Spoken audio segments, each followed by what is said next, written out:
மீனம் வந்து நார்மலாவே நெறைய விஷயங்கள கடந்து போகக்கூடிய அது பாவம் தான் உங்களுக்கு லக்னமாவே, ராசியாவே வருது.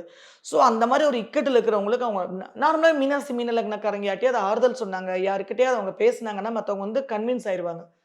மத்தவங்களுக்கு வந்து ஒரு ஒரு தாய் வந்து வருடி குடுக்குற மாரி, ஒரு தாய் வந்து ஆறுதல் குடுக்குற மாரி ஒரு ஃபீல வந்து மீனத்தால குடுக்க முடியும். ஏன்னா, குரு தான் அந்த பாவத்துக்கே அதிபதி. அதுவும் 10ஆம் பாவம். அவங்க அது தொழிலாவே நெறைய பேர் செய்வாங்க. நம்ம நார்மலாவே இவங்க வேலையே அது இருக்காது. இப்போ சில லாயர் எடுத்துக்கோங்க. அவங்க லாயர் வந்து சண்டை சச்சரவ தீர்த்து வச்சு வருமானம் எடுக்கணும்.